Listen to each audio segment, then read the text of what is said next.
This is the High School Football America podcast for March the 27th, 2020. I'm Jeff Fisher. The High School Football America podcast is brought to you by GameStrat, America's premier sideline instant replay system with outstanding reliability and customer service and different plans priced right for every coach's budget. To get a demo, go to GameStrat.com or click on the GameStrat banner ad located on every page of HighSchoolFootballAmerica.com.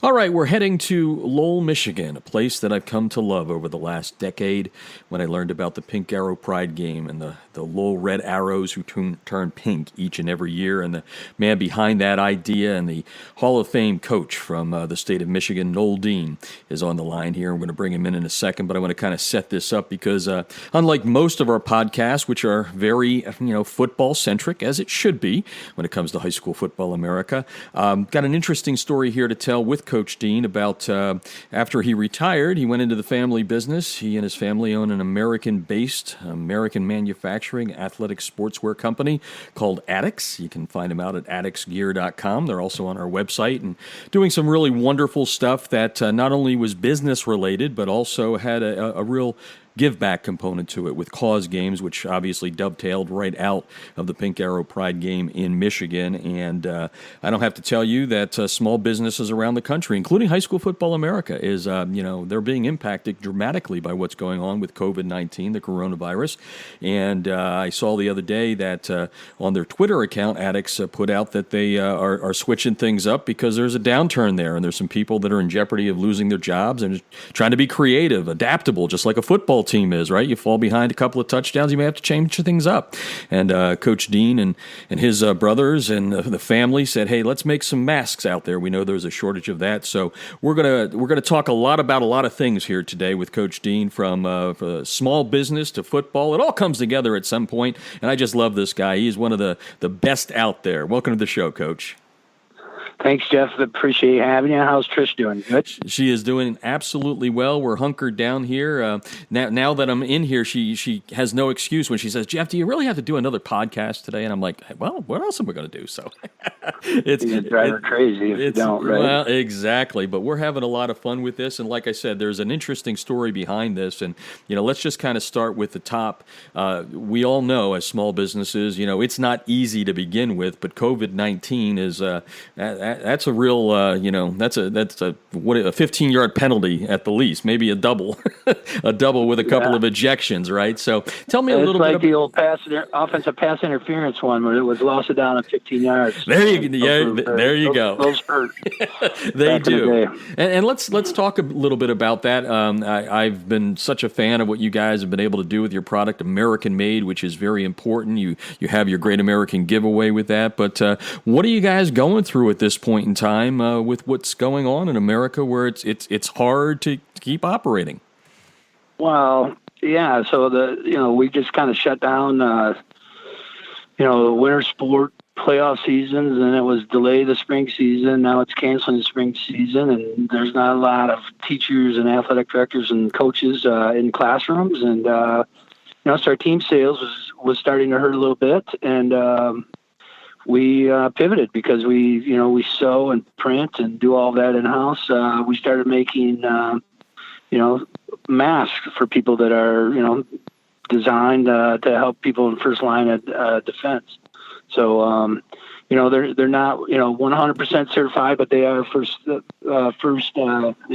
disclose all that on our website, Mm-hmm. So we're providing people with something that will help them with the first line of defense and giving the percentage of to folks in the COVID response to American Red Cross, I believe. Well, that's, absolutely wonderful. It kind of goes into what the company was founded on and all that. And, as someone that's a coach out there, I think you used a good term, right? It's a term everybody's starting to use now, but you said pivot. And I think, for all the listeners out there, whether they're a coach who is anxious to get back with his players or a small business owner that's kind of faced with what you said there, what's some of that kind of inspirational, pregame, halftime, locker room that you can give people out there in a time of need?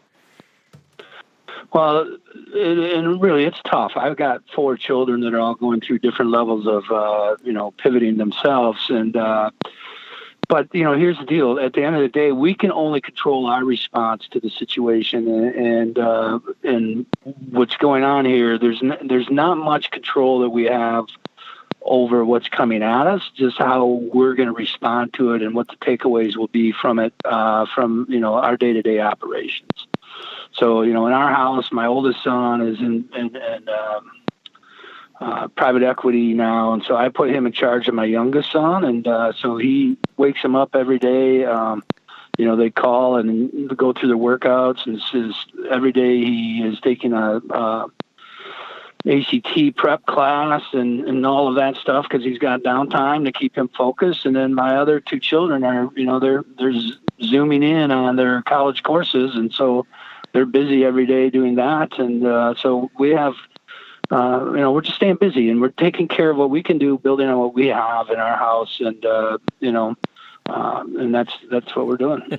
Part of the thrill of being the kids of a football coach, right?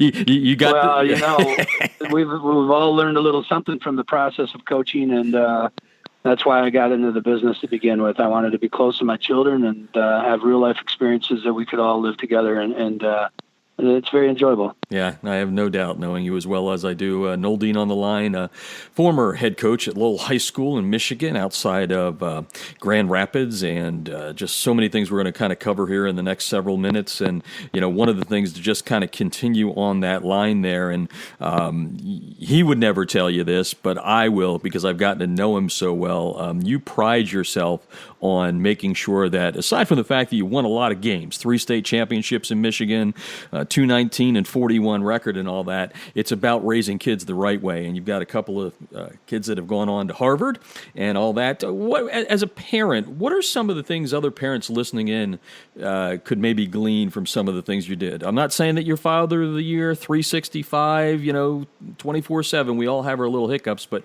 you've done some things right out there. What are some of the nuggets you can give, or what you really kind of do as a father to make sure that you're doing the job and passing it on, and that your kids will come up and be successful as a result of seeing what you do? Well, I think the number one thing would be just like what our focus is on. We never really have celebrated academic or athletic excellence, or we've pursued it without doubt, but we're not a big put trophies up and all of that in the house. But what we have done is we focus on their academics from the time they started going to preschool and all of that, and we've put up the A papers and good report cards, and we've really celebrated that from day one, so that was always going to be a priority. And then just reading, we read to our kids a lot when they were little babies, and then as they got older, we would read, kind of a book of the month club where we'd my wife and I would read the same book that they're reading, and then we would talk about it over dinner and some of that stuff, and just kind of, because reading is critical for your children. I've been very fortunate with my kids academically. They, very high ACT scores. All 3 that have graduated right now have either been the valedictorian or the salutatorian of high school, with over 300 kids per class. So, and I think all of that comes down. And then I'm kind of the big picture guy. My wife is the bullet point person. So we make a good team. And, as everybody teases, they must get their academic abilities from their mom, and I don't really disagree. I don't really disagree with that. So good stuff. Noel Dean on the line, former head coach at Lowell High School in Michigan. Again, if you're just tuning in, quite the resume. A Hall of Fame coach in Michigan. He retired about 3 years ago, and 6 state championship appearances, winning 3 of those, 10 league titles along the way, 11 district titles, 8 regional titles. Lifetime record of 219 and 41. Not bad. The Pink Arrow Pride game, which is one of the most fantastic. It set the tone for all the pink stuff that's going on around the country. Back in 2008, raised over, I think, by the time you retired, somewhere close to $2 million. And I think we're going to break a little news here, because I got a little shocked yesterday when I called Coach Dean, and I said, "Hey, Coach, I saw what Addicts is doing with these masks. I think it's great. We want to support that. We want to promote it out there. We're going to do that. Come on board and let's talk a little that and a little football too." And he said, "Yeah, that'd be great." And then the more we talked, I kind of learned that maybe that retirement Maybe you got a little itch there, Coach, I hear. You want to talk a little bit about what's been going on over the last 3 years and what your mindset might be here, during a little shutdown period of 2020? Yeah, certainly. So I was a head football coach at 22 years old, and I was kind of in that football vacuum for a long time. And then my brothers and I had an opportunity to take Addicts on, and, I was just kind of at a unique time there, and I decided to kind of go for it. But what I've learned in the last 2 years is that I think I'm a football coach. So I miss it dearly. I miss helping kids. I miss building. I miss the community building relationship kind of stuff. And so I'm going to get back in, and this fall, I think I'm going to help out with the Red Arrows because I have a son that's going to be a senior. But I'm gonna pursue a job, and my wife and I are excited about the opportunity of doing that. We're going to get back into the game, and I look forward to it because I'll tell you what, Jeff. Sometimes the break, and doing something different, although it was awesome and I had a lot of fun doing it, it helped me. Football is one of those things. If you're doing it right, this year you're thinking about the varsity team, but you're also thinking about the replacements for next year's team. Then you're thinking about kids you need to develop that are on the freshman team. Then you're looking at your 2 8th grade teams, and you're trying to focus on where all of those kids should be going so that it doesn't fall off. And then it's just, wash, rinse, and repeat. And so those, and then the years start piling up, and, there isn't really a time to exhale. If you're doing it right, and I enjoy doing that, but the exhaling, actually, I think I've become a much better football coach in the last 2 years because I've seen a lot of things that I would do a little better, hopefully, and there are some things that I would probably eliminate, and in the process, really enjoy the process even more. And so I'm really big on the community service, academics, hard work. And those things will usually equate to winning football games. It's never not for me. So that's the model I know, and that's the one I'm going to take to some community somewhere, and we're gonna enjoy that. So, well, I don't think we're doing it first here, folks. You've never heard me openly promote a coach who's looking for a job, but I'm enjoying it because I love this guy, Noel Dean, former head coach at Lowell High School in Michigan. We're going to talk about Pink Arrow Pride because I love that game and I love to promote it as much as we can. But I think going back to where we are right now in this conversation, you were sure you wanted to retire, right? This was your thing. At what point did it dawn on you that, hey, maybe I am a football coach? And then what was your thinking about? Were you surprised by that? Were you like, because that's like a light bulb going on, right? Well, it wasn't easy to step aside. It just the timing was where it was. But I would think about Christmas this year when my family and I were just talking about it, and Lowell's got a great coach right now. The one they have is exceptional, and him and I started talking a little bit about some things, and I'm looking for the next adventure in my life. I was in inner city Flint for my first 5 years. I was and Lowell is an awesome place to be in, an awesome town. I love it, and I love what my kids have gained from being here. I love what my wife and I have gained from here.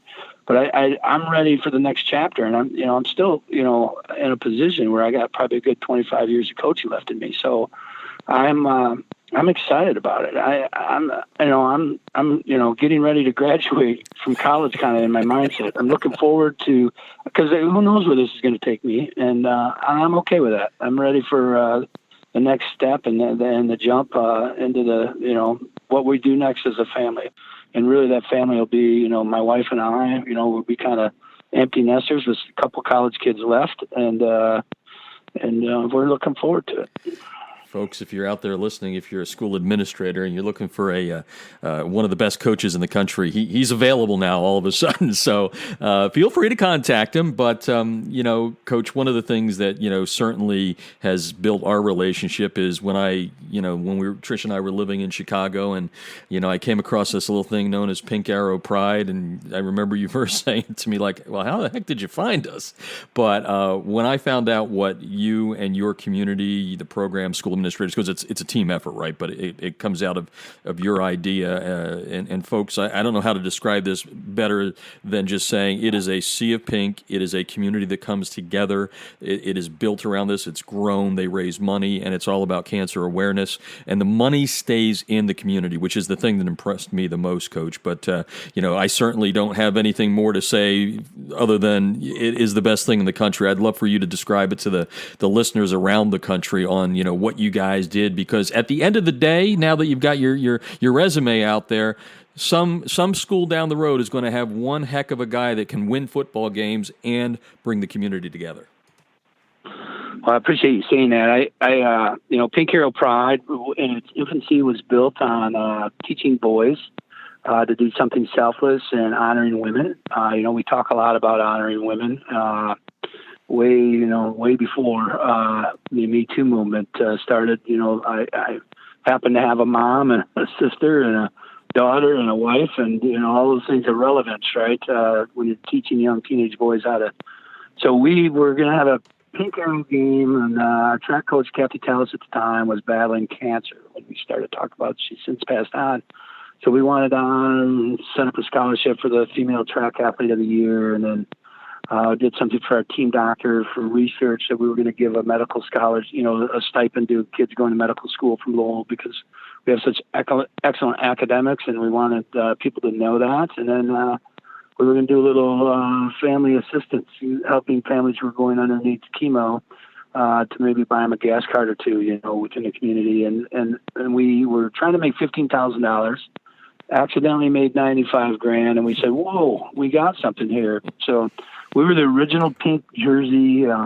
We're the ones that put the names of people who survived or passed on to cancer in the back of jerseys. And in the event, we included soccer, we included volleyball, we've included cross country. We have all of the community restaurants that are non-chain come up and sell food as donations, and it's quite a sight. And Perry and Teresa Beecham have taken it and kept moving on with it. But since that time, we've built a Gilda's Club, which is a free cancer support house in Lowell, which also serves our senior neighbors. And that was about $1 million project that we had about $600,000 in kind for local people that, from roofing experts to foundation experts and so forth. And then we give out $1,000 of money to people who are undergoing cancer support in our community to help them with, and we give about $50,000 a year out to different families to help them pay for gas cards or laundry or lawn care, stuff that they can't do because they're undergoing treatment. And then, in a lot of cases, and people don't realize this unless it happens, if one spouse has cancer and is incapacitated to a degree, the other spouse can't just quit their job. Mm-hmm. So what you have there is you have child care issues, depending on where the family is in their dynamic. You have lawn care issues. You have all kinds of different items that come up and pop in, and so we are a support initiative that's in Lowell. And it's been amazing. It really is. We've talked to so many communities across the country. I'm interested in helping people that if they want to reach out, they can. And Pink Hero and how to maybe bring one of those to their communities. And we've done that initiative across the country. So yeah, I really appreciate the people that have supported it, and I'm really proud of the people that we've been able to support. If you're a high school football fanatic like I am, it's a bucket lister to go to the Pink Arrow Pride game in Lowell, Michigan. Noel Dean on the line, former coach of Lowell, soon-to-be coach of fill in the blank, as we just learned. Yeah. And we got a little time on that. Yeah, no, it's good. It just I'm excited. I'm all in. I'm pumped to talk about it too. And again, And folks, if you're listening, I'm not gushing here. I really love this guy. I mean, what his family, the community, it's unlike any, it's what high school football is all about. And I bring that up to say, this wasn't just a football thing, right? I mean, when you came over to Attucks with your family, you put in that Great American Give Back, and you're doing these cause games across the country. me. Tell me a little bit about why it is so important to you. Obviously, you stated the cancer side of things, but you are all about helping communities kind of find their, I don't know, touch point, soul, whatever it is. I mean, why did you bring it into the company itself? Well, because we're educators, right? I mean, and that's the one thing that just talking to people about, there's more than just coaching the game. It's about the human side of stuff. And it's, if we're building rapport with kids or teaching them great lessons, valuable lessons they can have the rest of their lives. And, from the one side of me is like, I was raised, my father was a superintendent of schools, and I watched him and his friends when he took a job when I was probably 10 years old in a little town called Montrose in Michigan. And we got there and there wasn't a Catholic church. So he took it upon himself to build a Catholic church with him and some friends. And, that's where my wife and I ended up getting married. And I go back to church there, once or twice a year when I'm driving that side of the state on a Sunday morning and, or a Saturday afternoon. And, so that was installed in me. My dad was very much that kind of guy. He'd be the guy that would buy a raffle ticket at the football game and win the game ball, then give the ticket away to some kid from another family. And I'd be so angry. But it taught me some things. I learned some things by why he did that, because I wanted that football. But he wasn't going to win the football, right? He was not. He was giving the donation, and then if he won the football, he gave it away to another kid from another family. So those are things that have stuck with me to my core. And I've tried to, at the very least, my wife and I always talked about building a football community that we could raise our children in. My kids have learned a lot of lessons about who to follow and who not to follow and what to be like and who to be, all from the football side of stuff. And, none of them played football in college. They wrestled and played, my daughter plays soccer. So it wasn't about me putting together a 5-star pedigree for my children. It was about teaching them life lessons and launching them to the best possible careers they could have with themselves and their future spouses. And I feel really good about the track we're on. This COVID-19 lockdown might set that back a year or two, but we'll see. We're all home together right now. So yeah, well, you said before we started rolling the tape here that you're getting back to the roots of what it is in family. Noel Dean is on the line, and you won the AFCA Power of Influence Award, which is basically the Coach of the Year. You've won so many honors and all that. But what I want to really talk about now as we kind of wind this thing down is, okay, you've made all this impact on kids, right? Whether it's, on the field, off the field. We talked about the community. I don't know if anybody's asked you this, and if they have, maybe you'll have the answer ready. But I'm curious, what have the kids taught you about you? Is that a fair question?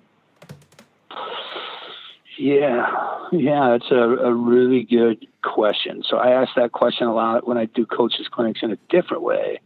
Like, has coaching made you a better parent, or has parenting made you a better coach? Mm-hmm. I like to hear coaches' response to that question because I think it's an amazing question, right? Because it has two different perspectives. And I would have to say that the first 5 years of coaching, 3 or 4 years of coaching before I had a child, I would like to go back and slap that kid, slap him really hard.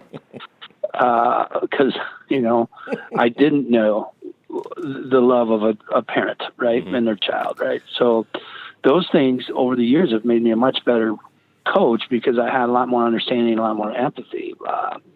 And kids have taught me that there is limitless potential in regards to if the process is coming from the right place.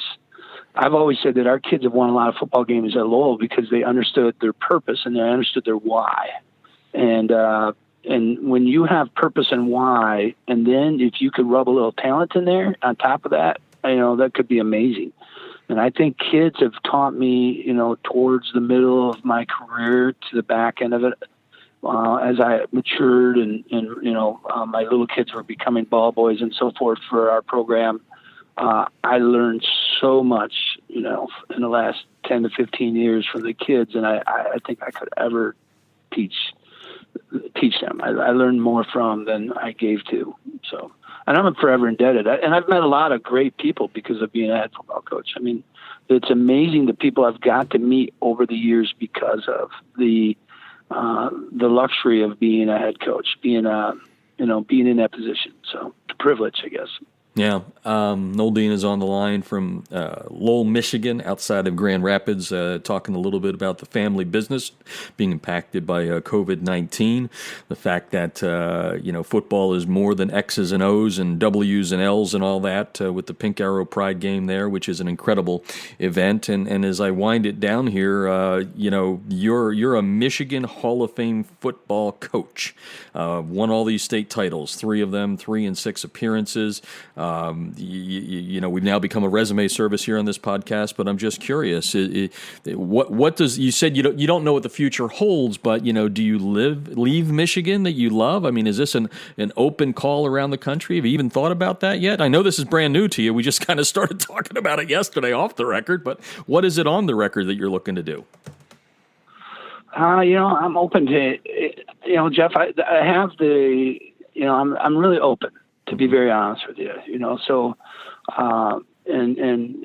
I'm not married to any geography or any of that. I'm interested in looking and following teams and programs. I'm going to really start researching different parts of the country and thought processes. Hopefully I can get somewhere that, needs a coach and that, my wife and I can enjoy it. So, it could be, in West Michigan somewhere. It could be, in the southeastern corner of the country. I have a brother that lives in North Carolina. It'd be fun to live near him, in our adult. He's the one brother that I don't see a lot of because he's always kind of been, in a different part of the country. So all of those things, I'm an open-minded, open book. So I'm looking forward to the process. I honestly, I don't have a plan right now relative to where that ends, but I'm looking forward to the process. And I feel like we'll get to somewhere that my wife and I can really enjoy. I mean, we've considered, as a parent, you're considering where your kids end up because you want to be part of your grandchildren's life, but I'm going to be honest, I don't know where my kids are going to end up. They're pretty, I have one that's a private equity kid. I have 2 that are in pre-med. And, I don't know where that takes them the next 10 years, so I can't, and I got one that's going to, maybe hopefully be out in Boston for 4 years. He was going to be high school senior this year. So, well, I don't, go ahead. I just don't, you know what I mean, Jeff? Yeah. There's a lot of variables. It'll be thought through, and it's going to be about a community that wants to serve kids, and it's going to be that wants it done the right way, and we're going to build it and layer it, and it'll be a process. And I'm not a big guarantee guy. I know that we're going to pursue winning the championship, but it's not going to be something that we talk about on a daily basis. We're going to talk about how we're going to go about our business, and our business is going to be the kind of person we are, the way we carry ourselves, the academic excellence, community service, and work ethic, a consistent work ethic. We don't cram for the test in a football program. We study year round, and that's it's a marathon, not a sprint. And little bits every week, year round, is a lot better than a lot of bits in the last 8 weeks or whatever. So yeah. That's where we're coming from. Makes complete sense. One last question for you here, and as I've told you before, I mean, we get the football community as far as the profession of coaching is incredible. They've been so enriching to high school football America by listening to this podcast. I'd be remiss if I didn't get this one last question in because we get a lot of younger coaches that listen to the podcast, and it dawns on me, and I've made this statement on the record and off the record that where I grew up in Pennsylvania, we had and still have guys, right, lifers that are 40, 50 years old. You've done 25. You took 2 steps away for a couple of years, and you said you got 25 left in you. That gets me to that 50. But I think I'm safe in saying that in general, because of the pressures and the amount of time you have to put in to the profession, right, that we're not going to have those 40s and 50-year-old guys coming maybe 25 years from now, if that makes sense. And I was just curious what kind of nuggets, because you do, go to clinics and all that, but what are some of the nuggets you would give a young man that's looking at the profession right now saying, you know what, I played the game, I'd like to give back, I want to come into it and be a coach. What are the A, B's, and C's maybe that you would give, 1, 2, 3, of what you should look out for, do, and set yourself up for success in the profession of coaching? Oh, that's a really, really good question. The one I would just say is you owe it to yourself to be in a place that appreciates and understands the impact that you can have on the community in a broader sense, and not so much just from, like my school. I had 120 high school players there. The boys. It was 20% of the male population, and a lot of them were the leaders of the school. Not all the leaders. I don't claim that, but I could impact our school in a really positive way. How teachers were treated, how other students were treated, how female students were handled, all of those things. And that's the true essence of what you're trying to accomplish. And once you do that and go about it in a way that, is very sincere and it's part of your culture and part of what you're trying to accomplish, you'll get it back tenfold. It can't be fake. It's got to be real. So that's the thing that if your principal or assistant principal or superintendent doesn't understand the impact that football could have on their very own jobs if football is done well, then it will all be lost. And I was always very fortunate that my administration understood the impact of football. We far exceeded the impact that they even thought was possible. And so, but if the boss doesn't understand it, then you're really it's a short on your end. So that's number one. Number two, when it comes to X's and O's, you've got to just trust your own gut. So, we've developed a system of offense, or I did when we were playing and getting after it. It was pretty unique veer scheme. I won't get in all the X's, O's and details of that now, but it was just something that it was kind of a hybrid of 3 or 4 different systems that we put into place that allowed us to run, the right play every play, as opposed to checking in with the coaches and so forth. And, so it's okay to just watch film and decide, but, there's 2 types of players. There's programs. There's ones that call plays, and then there's schemers. And make sure that you're in the system of a schemer. Everything's building on something that makes your program a little better. And then I'd say the last one, and I don't, this is not a joke, is the marry well. So if you're not married yet, Coach, I'm being honest, man. I agree. I know what you're saying. I get it. I've seen a lot of really good coaches that their wife didn't buy into football being part of the the family piece, and that husband has so much joy in football, even though they're not home a lot in the fall. Their husband, ends up getting the lobotomy, and they're doing all the right things. But football can be that resource for a family. It can be that resource for your family's children if it's done well. So those would be my 3 things. You need to look for a guy that truly understands what your impact could be on that community, because that means they're going to let you take that and go. There's a lot of fine coaches that have a lot of understanding of X's and O's out there, but you have to believe, and you don't have to stop at where they're at. We were running RPOs and a lot of shotgun midline stuff back in 2002 when we won our first state title. And, I didn't even know those were what they were. I always teased our offensive coordinator that we could have wrote the book. We had a pretty good quarterback back then, and he could make quick decisions. So that was a lot of fun for us. So that, and then third one, not a lot of guys have, a lot of options. Some guys don't have options available to them. So, and with COVID-19 and everybody staying 6 feet apart, who even knows if marriage is going to be a thing a couple of years from now? Who knows? Tongue in cheek on that one, obviously. But we need to laugh a little. We need to laugh a little bit. But can I just ask you to? I pontificated at the beginning that I believe that the lifers at 40 and 50 years are going to become dinosaurs, or if they're still in it, they're dinosaurs. I mean, and I put that on pressure, whether it's like you said, marrying right, family, whether it's the pressure from the fans to win and all that. I mean, do you agree with me or disagree that people like yourself that want to go 50 years will not be? I think I was very fortunate in the tough stretch of my years with my boys and my daughter.